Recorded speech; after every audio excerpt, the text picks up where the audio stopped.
এই ডিগবৈ বা বৰজান বালিজান এমই স্কুলৰ যি প্ৰদৰ্শনী অনুষ্ঠান বা আজি বিজ্ঞান দিৱসত যি কাৰ্যসূচী লৈছে এই অনুষ্ঠানখিনি ইয়াত সম্পন্ন কৰাৰ কাৰণে মই ইয়াৰ কাৰ্যকৰ্তা সকলোকে মই আন্তৰিক ধন্যবাদ জ্ঞাপন কৰিছোঁ। আমাৰ ছাত্ৰ ছাত্ৰী অৰ্থাৎ উঠি অহা প্ৰজন্মক বিজ্ঞান দিৱসৰ তাৎপৰ্যৰ বিষয়ে যি বুজাবলৈ চেষ্টা কৰিছে, ক'বলৈ চেষ্টা কৰিছে, তেওঁলোকৰ মনত এই ভাৱবিলাক যেনেকৈ মই এটা প্ৰথম চালোঁ যে এফেক্ট অফ পলিউশ্যন অৰ্থাৎ পৰিৱেশৰ ওপৰত যি প্ৰতিক্ৰিয়া চলিছে সেইখিনিৰ ওপৰত যদি আমাৰ সচেতনতা এই উঠি অহা প্ৰজন্মৰ মনত যদি আমি সৃষ্টি কৰিব পাৰোঁ তেতিয়াহ'লে আগন্তুক দিনবিলাক আচলতে আমাৰ গোটেই সেউজীয়া হ'ব বুলি আমি ধাৰণা কৰিব পাৰোঁ। আৰু এটা সময়ত আমাৰ এই উঠি অহা প্ৰজন্মই এইবিলাক আচলতে ৰোধৰ ক্ষেত্ৰত কাৰ্যপন্থা ল'ব লাগিব। তাৰোপৰি মই যিখিনি দেখিছোঁ সৰহভাগেই এই গোলকীয় উষ্ণতা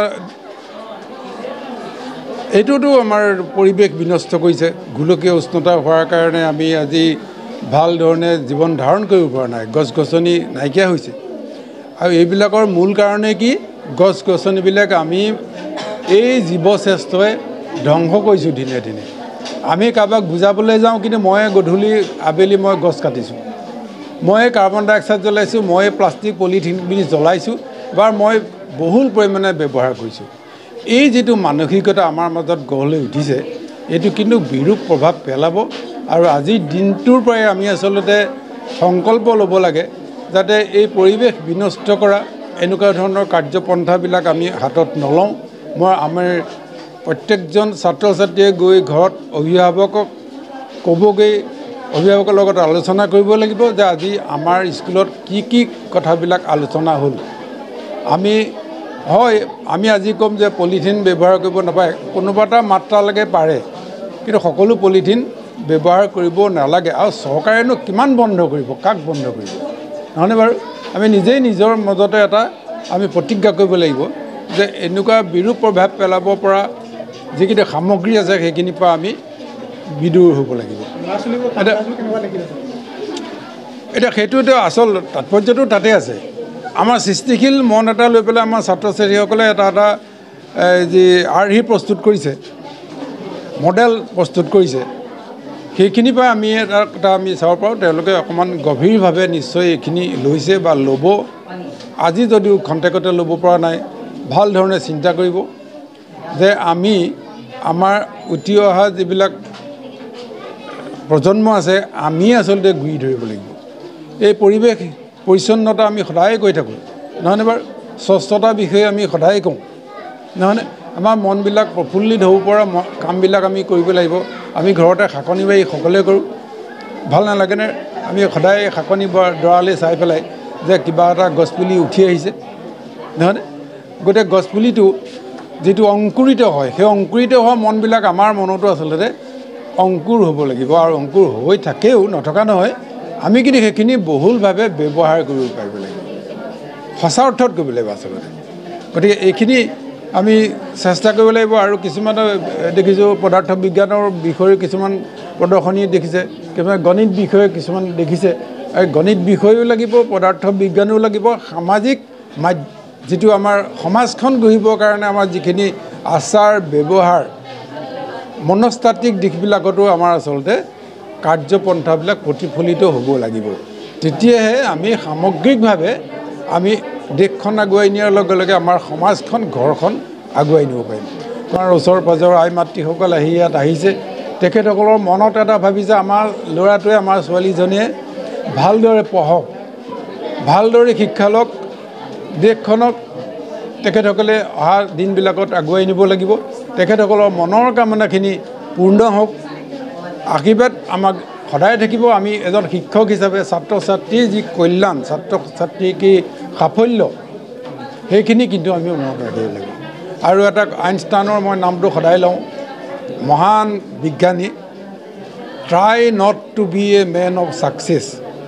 সদায় তুমি এজন কৃতকাৰ্য হোৱা মানুহ হিচাপে হ'বলৈ চেষ্টা নকৰিবা, try to be a man of value.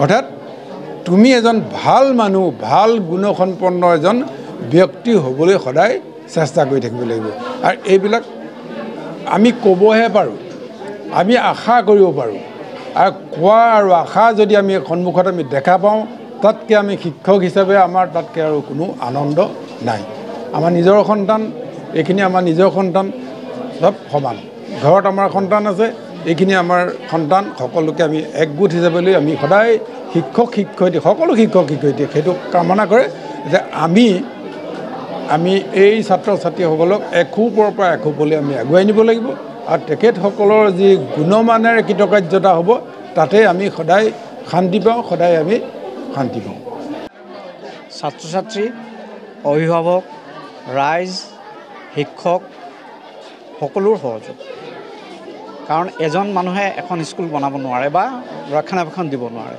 তাৰ বাবে আমি সকলোৱে আমি হাতে কামে কাম কৰি আছোঁ আৰু এইটো কামটো ভৱিষ্যতেও চলি থাকিব গতিকে আমি সদায় চেষ্টা কৰোঁ আৰু ল'ৰা ছোৱালীক আমি সেইটো শিকাবও বিচাৰিছোঁ যে স্বচ্ছতা অভিযান যিটো চলি আছে সদায় আমি চাফ চিকুণ কৰি ৰখাৰ ব্যৱস্থা এটা কৰি আছোঁ আমি আৰু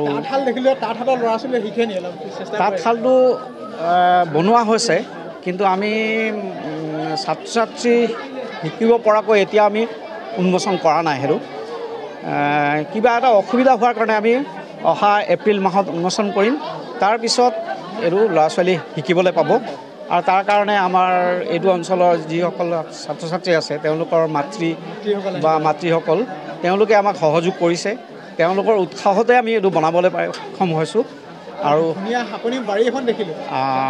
সেইটো ষ্টুডেণ্ট টিচাৰ আমাৰ মাতৃগোটৰো অলপ SMCৰো অলপ সহযোগ আছে তাত সকলোৰে সহযোগত আমি স্কুলখন চলাই আছোঁ গোটেই স্কুলখন আমাৰ সকলোৰে সহযোগে এইটো মাতৃগোটে হওক ৰাইজে হওক সকলোৱে আমাক সহযোগ কৰি আছে তাৰ কাৰণে আমি জিলাখনৰ ভিতৰত এখন ভাল স্কুল এখন বনাবলৈ চেষ্টা কৰি আছোঁ এতিয়া আমি পঢ়া সম্পূৰ্ণ কৰিব পৰা নাই কিন্তু ভৱিষ্যতে চেষ্টা কৰি আছোঁ বৰ্তমান আমাৰ 148 জন ছাত্ৰ ছাত্ৰী আছে পঢ়া শুনা আমি শিক্ষক বা মই যদিও মই বিজ্ঞান শিক্ষক আৰু বৰ্তমান মই প্ৰধান শিক্ষক ভাৰপ্ৰাপ্ত অৱস্থাত আছোঁ বিভিন্ন কামৰ মাজতো মই 2টা ক্লাছ কৰোঁৱেই 7 আৰু 8ৰ গণিত পঢ়াওঁ মই বাকীসকলে যথেষ্ট কষ্ট কৰে আৰু আমি তাৰ বিষয়ে আমি শিক্ষকে আলোচনা কৰোঁ কি ধৰণে আমি আগবঢ়াব পাৰিম ল'ৰা ছোৱালীখিনিক সেই প্ৰচেষ্টা আমি সদায় চেষ্টা কৰি আছোঁ আমি সদায় গুণোৎসৱত যোৱা বছৰ আমি A+ পাইছিলোঁ মুঠতে আমি প্ৰথমৰ পৰাই A+ পাই আছোঁ তাৰ তললৈ আমি যোৱা নাই এবাৰো আমি আশা কৰি আছোঁ A+ বা A+ নাপালেও A পোৱাৰ সম্ভাৱনা আছে